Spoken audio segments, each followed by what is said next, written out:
Who knows what Jay-Z, J.K. Rowling, Bill Gates and Oprah Winfrey all have in common? Okay, I will tell you then.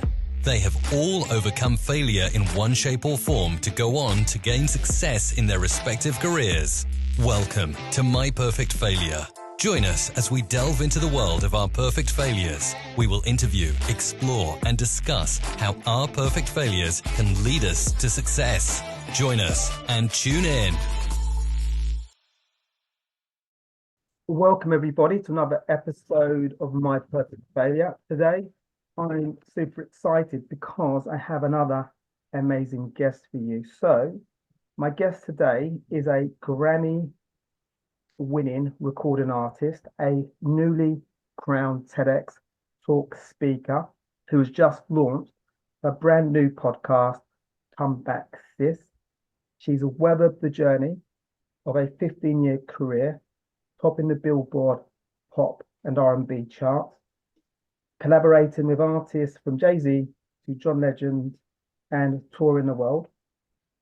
She's experienced cancel culture firsthand, love, marriage, and the stigmas that come with adult ADHD and bipolar type B, all in the public eye. So a very, very, very warm welcome to My Perfect Failure. Chrisette Michele, how are you?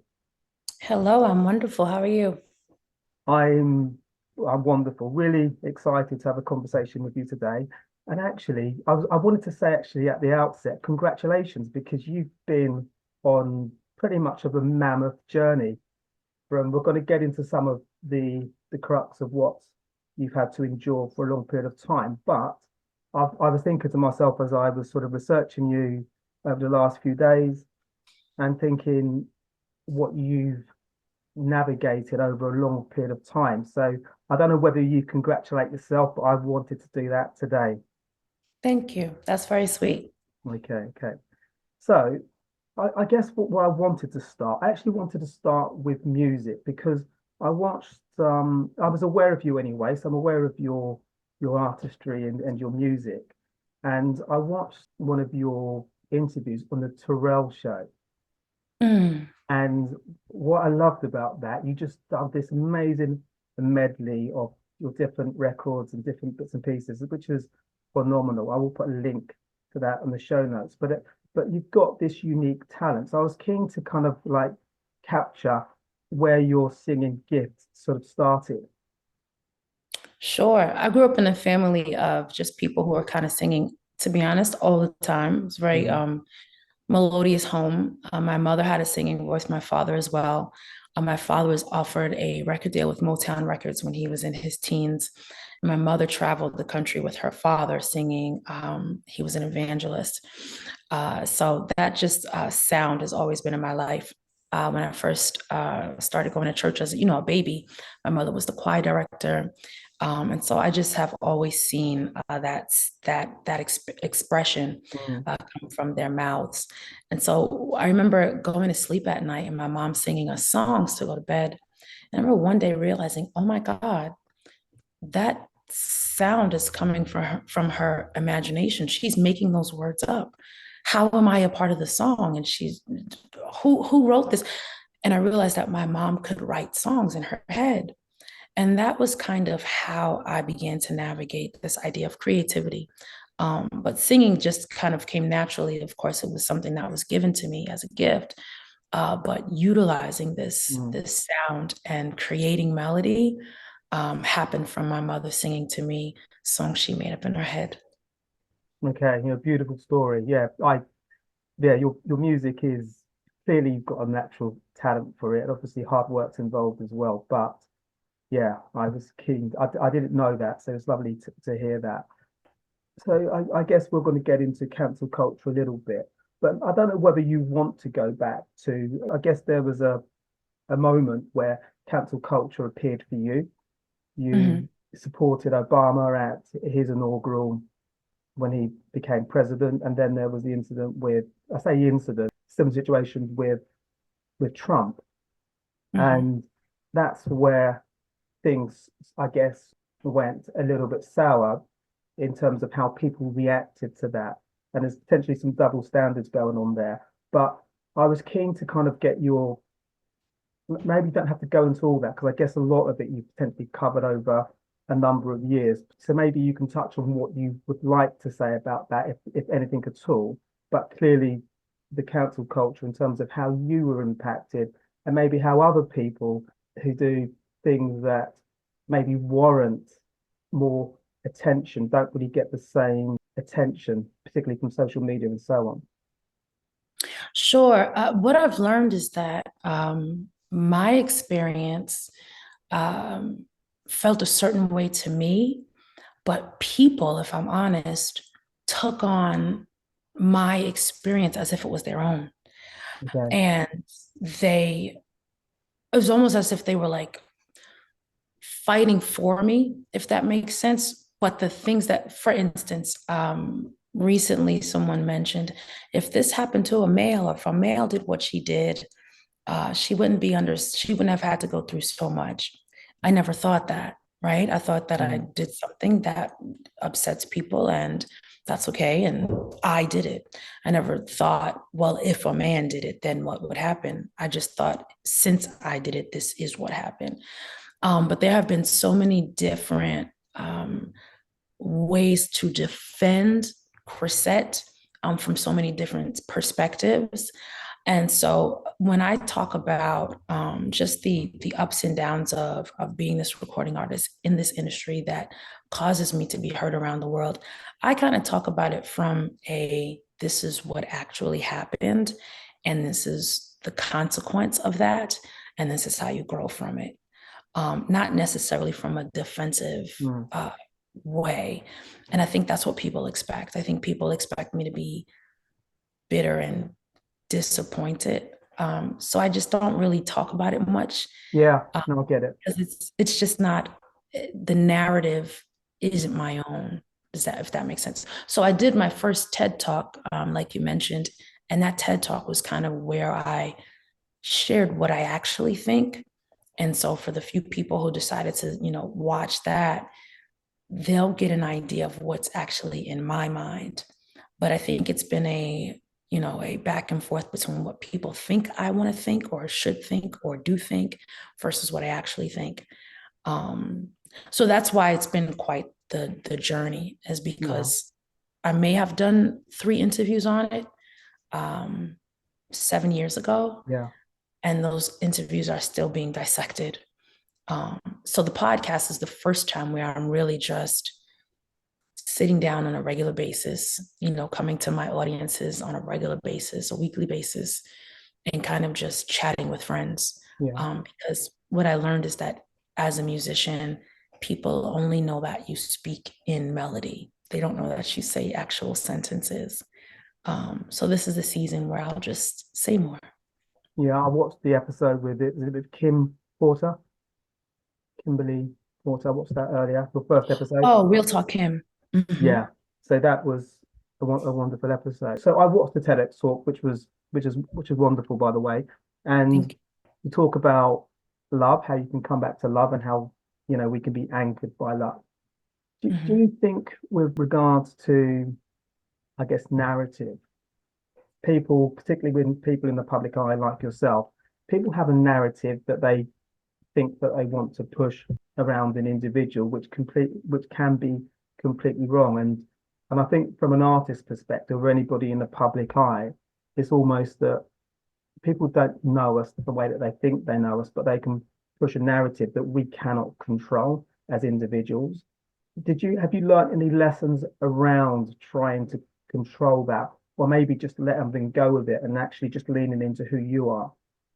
Yeah, I love that question because it's exactly right. It's people will think what they want to think. The issue with people and their thoughts is that in their mind, those thoughts are true. So it's not worth a debate. It's more worth understanding and hearing and evaluating what they're saying and utilizing it in communication. I think we fight a lot about how people see things, and so we waste a lot of time. I think a lot of time is wasted on deciding whose opinion is right and whose opinion is wrong. I think a better idea is to hear people's opinion, and then if you can be around them with that opinion, then be in community with them. We miss out on so much community because we're worried about if someone agrees with us or not. So you have people walking around isolated and without friends, and without support systems because they're stuck on one opinion or one disagreement. So yeah, I do find that people do make decisions and they do make choices about what they're going to think. Sometimes they become fixated on that choice, whether it's true to me or not. And I have a decision in that moment to say, I can love this person, whether we agree on this thing or not. Or I've decided not to love this person because we disagree. And I'd rather choose to love. It's just, it makes the world a better place to navigate because the more people I love, the more opportunities I have to experience life, experience this journey. If I'm completely isolated, nobody wants to do everything by themselves, and no one can.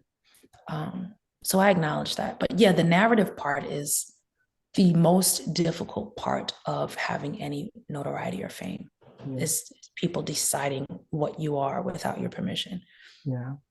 The thing that puzzles me, and we're all kind of, I guess, have a relationship with social media, whether we post content or whether we engage with content, is that, I guess I can speak for me a little bit, but I think it possibly applies to people some more than others, is that you can engage a piece of content and you can ride with it, you can run with it, but you don't really understand it. And you'll just go with a soundbite, and that soundbite becomes a gospel in some respects.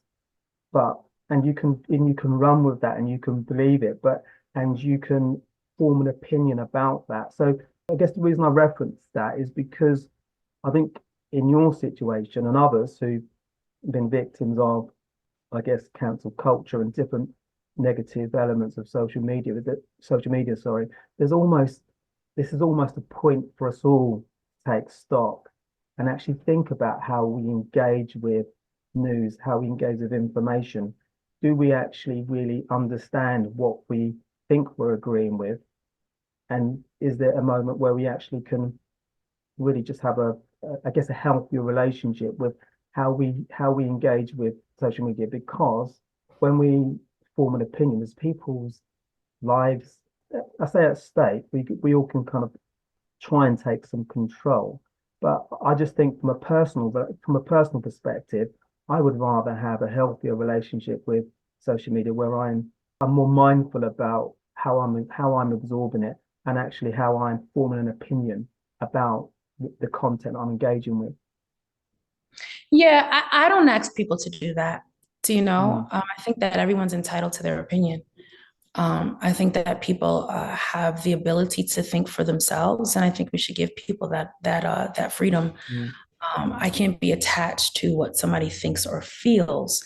But what I've noticed is a lot of people have become introspective since I've begun saying and sharing my experience. I noticed that a lot of people have said what you just said since I've started taking interviews again. But I don't feel any right to tell someone how to engage with me.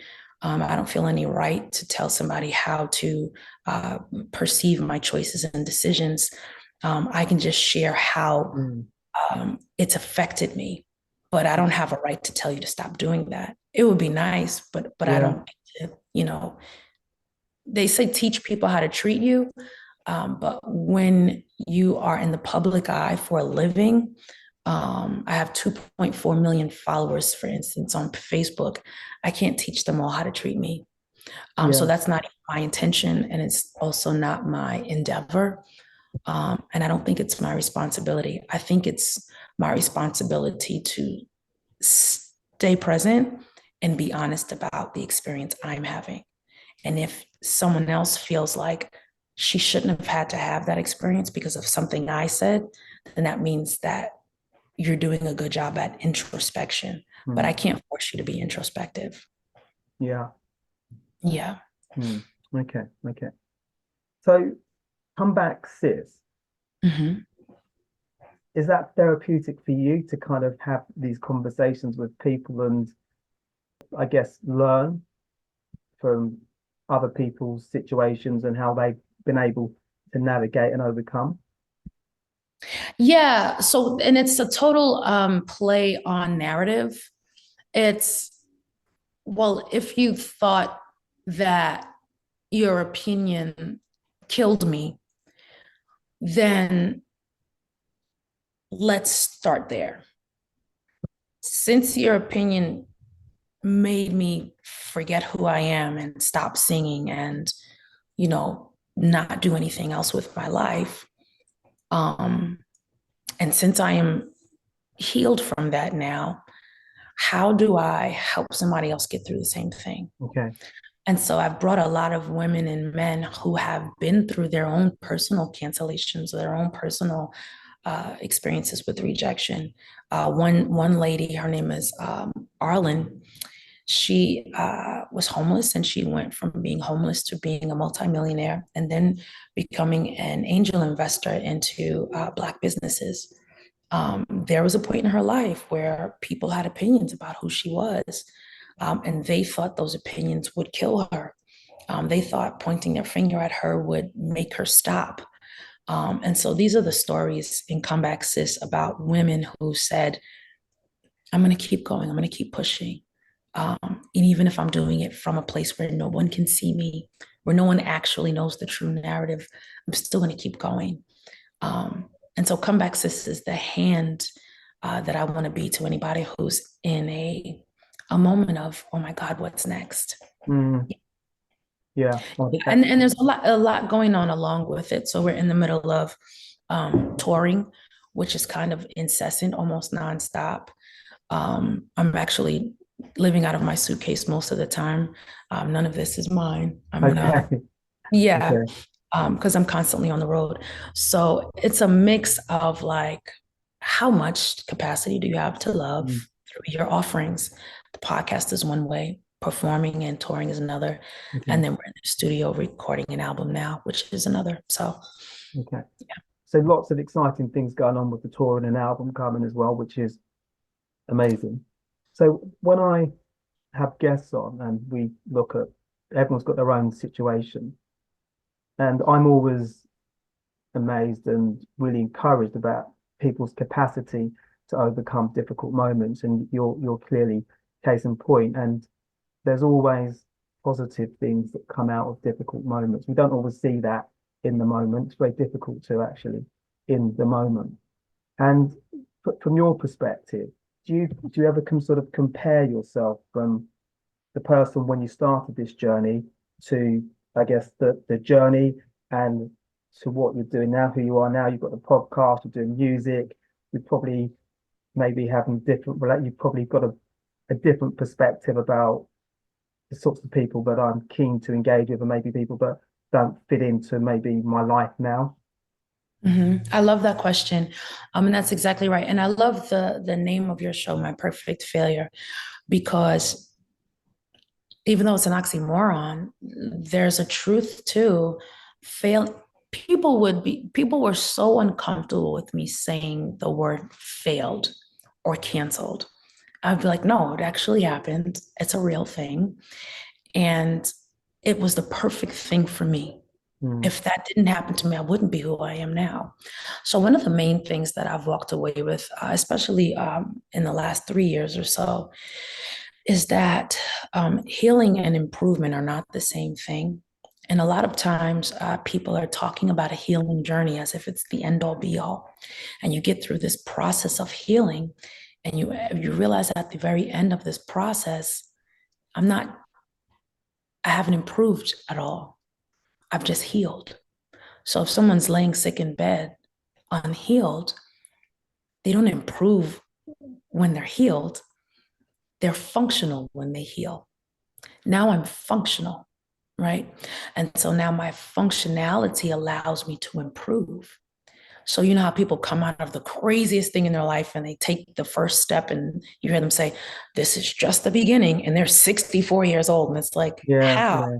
But really what they're saying is, I've never felt better. I had to get knocked down to heal all the things that I've gone through from the time I was, 14 to now.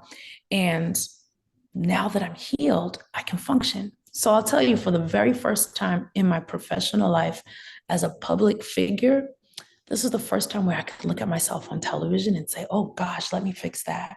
Really? This is the first time sit down and listen to my records that I'm recording and say, you know what, let's change that. I wasn't able to do that before because parts of me was so broken before the inauguration, before all this. Parts of me was so bitter, jaded, uncomfortable, afraid, that I couldn't even critique myself because I was so fragile, because of the intensity of being a public figure. It's very scary for me. So yeah, the thing that I take away from this is congratulations, you healed. Now improve. Yeah. So can I just ask a quick question? So when you just gave a lovely narrative of how you were then not able to critique, at the time, were you aware of that you weren't able to critique? Oh, absolutely. We would be in the studio and everybody would say, I would finish the song. And I remember being in the studio one time with Rick Ross and him saying, oh my goodness, this is such a great record. And they wanted to play it over and over again. And I literally kindly, not rudely, I put on my coat and I was like, I'm gonna go get dinner. Because I just didn't want to hear it. Because I couldn't, when you're unhealed, if somebody even touches the bruise, it hurts worse than when you got the bruise in the first place. So I couldn't handle somebody saying, oh, let's fix this part. So I would run before anybody did that. And that's really, I'm not an artist, clearly, but it's really funny. It's like interesting hearing this because when we hear your music, we just hear perfection. We just love it, and you can sort of float away listening to your vocals Thank and you. any of your tracks. So it's interesting. And I never do. You never do. No, not until recently. The other thing that was interesting is on stage, we wear in-ear monitors, which helps us to pick up all the sounds on the stage so we can hear everything properly. And I used to just like turn my voice all the way down. I just didn't want to hear it. And so now is the first time in my life where I'm like, can you turn me up in my monitors? I've never said that before until now, because I was that broken and uncomfortable with criticism. And okay, so just going with this. So now you've got to a place where you can absorb those elements where you think, actually, I could tweak this, I could maybe adjust this. So did you come to that you've come to that conclusion, was that on your own, or did you have some support, some guidance to kind of maybe, I'm not sure what the right word is, was there any type of therapy, intervention, or was it an organic, I guess, feature of your journey? You're beautiful with words and interviewing. I just want to stop and say that. It's the guest that does it. It's the guest that does it. Thank you. I just wanted to make sure I mentioned that. It's the interview. Thank you. But you know how old people say, just keep on living. Now I can say that if you stay curious, if you stay inquisitive, if you stay introspective, if you keep listening to the people who love you and just kind of hearing what your elders are saying at Thanksgiving dinner, you do get to a point where it just appears. It appeared for me when someone said, Chrisette, the world needs to hear you talk. They need to hear something besides music. They need to hear your thoughts. And when you're canceled, it's kind of like, you're not allowed to speak at all. We're not listening. And so you practice talking during that time. I had 7 years to practice talking. And so when the podcast got filmed, it was the first time I had heard myself talking on camera for long periods of time. And I sat back and I looked and I said, I like what she's saying. It was the first time I'd done that as a public figure, because of course I did it at home for dinner, but and I kind of got really comfortable and excited about saying my thoughts in front of people. And the broken me, the scared me, the isolated me, the version of me that couldn't go out there with all those people disappeared. But it came from practicing being myself in private for 7 years. Wow. The nice thing about being canceled is you get some time to not just be introspective, but be introspective without any need to become better. because you're being healed. So you know you're not well, you know you're not where you need to be. When I finally became well in the ways that I was working on, or the places I was working on, the self-improvement and the ability to look at myself came out of nowhere. I was just like, oh my God, I don't like that. It was the first time I told myself I didn't like something about me in 15 years. I've got to fix that. And it was something simple like my smile, like, oh, I don't like how you smile.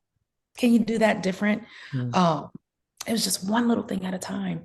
That's recent for me.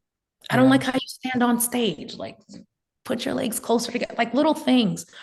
And even parts of how I sing, like now that I'm listening, I can say, you know what, maybe you should sing in a different register when you write songs.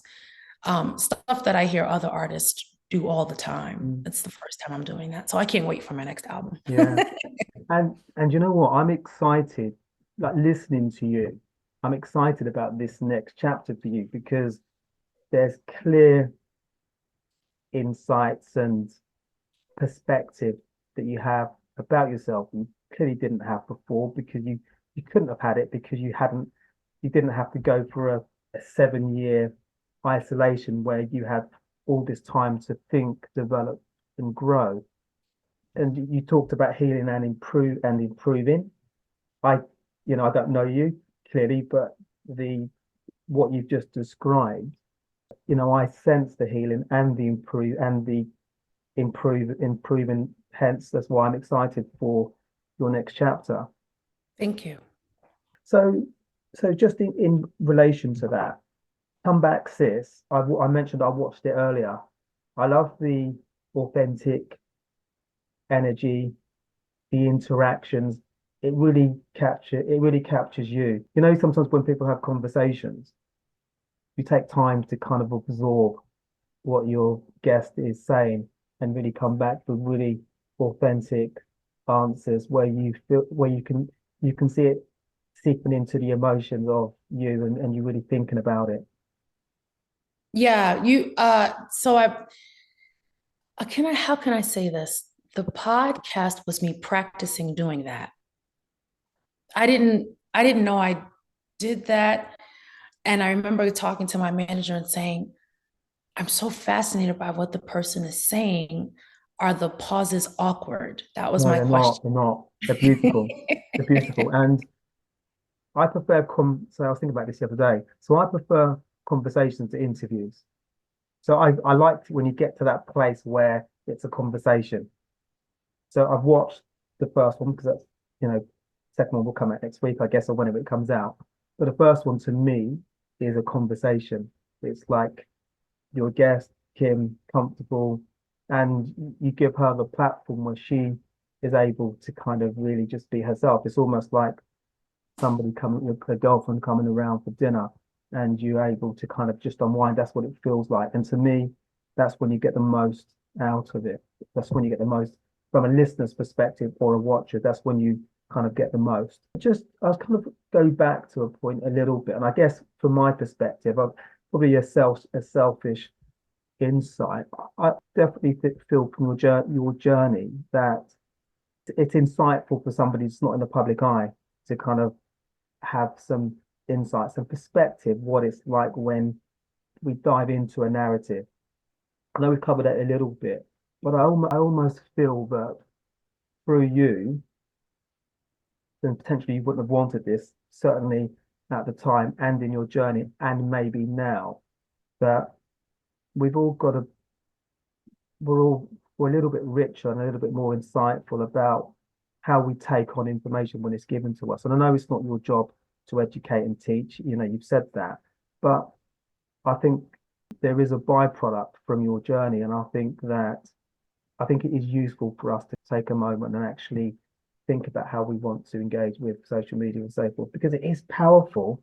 It is powerful. It is all consuming, and it can be serious. It can be fun. It can be a lot of different emotion. I think everybody's resilient, but not everybody's as resilient as each other. Not everybody has the right people in their network to help them through, or not everybody has maybe switched on enough to pick up a book or to watch the right YouTube video. Obviously, come Back Sis people, everybody listening, watching should dive into that and subscribe, because that maybe can be their therapy, because we all go through difficult times. And just a question around resilience and what you've learned about yourself.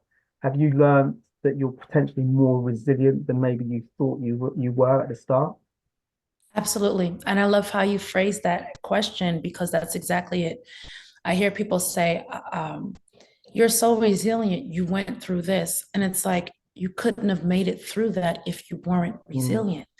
And so, yes, exactly. You come out of something and you say, oh my goodness, I am resilient. You don't find out until you fall. I say sometimes that if you're not resilient, when you fall, you can't get back up. Yeah. Right. So getting back up, whether it's a process or it takes time, or if it happens in 10 seconds, your resilience is what you're made of before you fall, so that when you fall, you can get up. But yeah, it was actually, if I'm very honest, and maybe this is my ego, the most exciting thing for me was learning the human spirit. I learned in my own story that as a human being, you can get through a lot. And we don't give ourselves enough credit for what we can accomplish, even if you have to fall to accomplish getting up. I learned that getting up is a beautiful journey, and you create this sense of confidence that you definitely didn't have. I was not confident when I fell. Really? That's interesting. Because we assume that people in the public eye, wrongly actually, we shouldn't assume that, but I think there is this assumption when we see them on YouTube or we see them on a whatever it may be, we think, you know, they've got to be super confident. And maybe that's why sometimes people in the public eye have to take the shots. Maybe that's why. I don't know. I just got a question around how you engage decisions now, just in terms of, are you guarded, or do you look at decisions with a different lens than you would have done maybe 7 years ago? Sure. Now I'm healed, and I was broken before I fell. So the music industry, and then things that happened in my young adult life and teenage years, there was some damage there. And I had a beautiful life from the outside looking in. I had two wonderful parents who loved me. We grew up in a beautiful home. But there was some damage there. And when I got signed to a record label, I was 21. So I hadn't done the work yet. I remember the first two big things I purchased was a really nice mattress and therapy sessions. I was so excited to go to therapy. I love the combination. And I don't know what that was. Maybe it was just instinctual. And a Mercedes Benz. Okay. Yeah, we also got a Mercedes. So that's okay. That's a little more typical, yeah. But when I sat down with the therapist, I realized, oh my gosh, there's some stuff from my childhood that I haven't unpacked. There's some stuff from my teenage years that I haven't unpacked. So by the time you get into the music industry, you've already got all this stuff you're carrying. Then you compound that with being in the public eye, broken from your childhood, and you write songs that are true to you, or that kind of expose a little bit of it. It gets really uncomfortable, to the point now when you get past the Grammy and get past the #1 and get past all this stuff and you get canceled, everything that you've been carrying from childhood gets a chance to be canceled. And you fixed all of it in that 7 years, so that now when you come out, it's not that you have a hard time making decisions because you made one bad decision.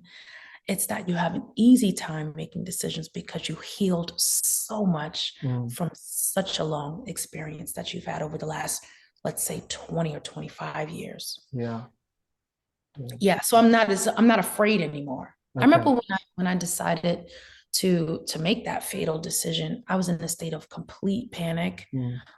Panic was how I dealt with stress. You know, you get stressed out and you panic and make a choice. There was just so many methods of decision making that were unhealthy, very unhealthy. And so when you heal you change your methods also. And so my Yeah. methods have changed. They don't come from a place of panic anymore. Decisions come from something I wanted to do before you asked the question. So now when you say, would you like chicken or fish? It's not difficult for me to say, well, I'm vegan. Before I would have just said, chicken, Yeah. you know? Yeah. So it was this passive aggressive fear of confrontation, not knowing how to deal with saying no. It was all of that, people pleasing, that had to be healed. So on your podcast, you mentioned the book. Mm-hmm. The Disease to Please by Harriet Breaker. Yeah. So I put it in my doc to buy. So I will buy that. It's so good. Book. Yeah. I read it in 8 hours. I sat down in a room in my mom's house and read that book in 8 hours, highlighted the entire book, and then read it again, and then listened to it on Audible. That book changed my life, and it taught me that I am petrified of saying no, thank you. I don't want it. So yeah. So she'd be a great guest for you. That would be amazing. Great guest. Yeah. And I think she would take inspiration from your journey and where you are today. I'll definitely take that into consideration. That'll be a goal. I'm excited for your next chapter. I've got a couple of more questions, and then I'm gonna let you go. I appreciate it's later in the day, so earlier in the day for you. So have you got a book coming out? I'm writing a book. Right now we're focusing on the podcast and we're focusing on the album. The book is written. Okay. The stories in this book are insane. Yeah. I can't believe I have flown to Iraq while soldiers were still there to sing to the truth. And there were makeshift bombs coming over the sides of the gates. Like, the book tells all of these stories, and I'm writing it and telling my editor, I can't believe that happened. And I'm talking about my own life. Yeah. So yeah, I'm working on finishing the book. Okay. Yeah. So you've got multiple things going on. The podcast, which is exciting. Is the podcast a continuation, or is it a series? If so, is it part 1, part 2? What's that going to look like? Yeah, right now it's a series. And then we plan to film the next season. So it's all been filmed the first season. Okay. Now we can all subscribe YouTube. You can subscribe on YouTube, or you can go to comebacksis.com or www.comebacksis.com and sign up for the newsletter, and we'll just make sure you know when each episode comes out. Okay, I'll get links. Well, the YouTube I can do myself, but any links I'll get from your team. And music. Tell me about music. So music is coming. So excited. So of course we're on the road, and what happens is during sound check, we'll just start jamming. And I kept saying, guys, I think I'm ready to go back into the studio, because how do we just make that up here on stage? And so we keep like creating on stage. So finally, we're all in the studio now, the horn section, just everybody creating this album. And I'm really excited about it. And I can critique it and say, fix that. I don't like that. Let's add this for the first time. Amazing. You know what?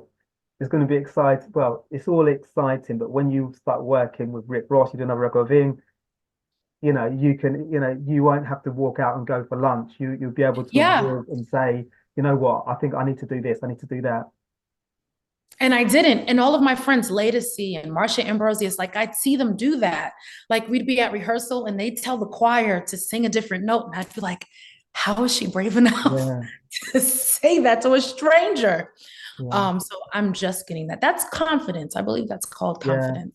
Yeah. And it takes time, and we all evolve at our own pace, right? And we all have to kind of navigate life differently, because we're all different. We're not the same. So other people will be working on different things for themselves, and so we've all got different things to work on. I think the trick is working out what we need to work on, and that invariably comes from difficult moments. Because sometimes I know from a personal perspective, sometimes we can go through life with not blind faith, but this is not, I'm going to say blind ignorance is not the right thing I'm searching for, where we're not tuned into to actually, I'm not moving in the right way. And invariably, when Yeah, something difficult happens, that's when we work it out. So difficult moments are always opportunities, and it's developing that skill where we kind of like understand that. I agree. Okay. In therapy, they call it anger management, and I hate that terminology Mm, because one would have to feel like they were an angry person to ever explore anger management. But anger management really means the moment where things are uncomfortable, I shut down. yeah. And that's what I was doing. So anger management therapy has taught me how to open up to the difficult moment and see what the issue is, and then be brave enough to express myself in that moment.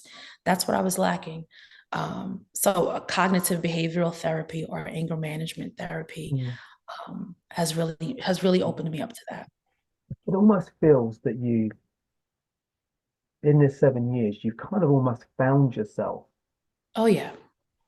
You know, it's almost like I've been searching for you. I found you now. Oh I'm my God, here. exactly. I'm here. Exactly. Which is Exactly. which is beautiful. I think that's beautiful, right? I think it's so cool. Yeah. Because we complain about life so much and we say this happened and this happened, but what if something amazing happened from something terrible? Yeah. That's the Can you opportunity. appreciate it? That's the opportunity. The opportunity I think in life is to, when difficult moments happen, it's like there's an opportunity here somewhere. My Mhm. job is to find it, source it out, whatever technique I use, I need to kind of get into this. There is something here. There's a learning here. There's an opportunity here. And I think, to your point, and I'm conscious of your time, that we can go for an entire lifetime where we don't find ourselves. Like literally. There's people all over the world doing things today, like now. Are they themselves, or are they kind of, we become a melting pot of different things, and who we really are is lost, and only by different situations do we even think that we haven't found ourselves. And it's an interesting quandary. It's possibly another conversation, but yeah, I think that you've done remarkably well to come out on top and to have found yourself and to have so many exciting things going on. Thank you. I appreciate that. So I think we know where people can find you. So YouTube, I'll put a link in terms of for the website. And actually, yeah, there is one thing I wanted to ask you. So I asked about the music, told about the music album. So when might that drop? Is it this year or is it next year? Yes. This spring, we're super excited for it to come out this spring. We haven't announced the official date yet, but this spring. Okay. And it's a selfish question. Will you come to the UK to tour? Is that Oh, in the offering? absolutely. Okay. Absolutely. Okay. Without question. Okay, cool. Okay, perfect. Okay. Selfish question done. So last question is, if you could invite three inspirational people for dinner, they can be alive or past, who might you invite? My mother's sisters.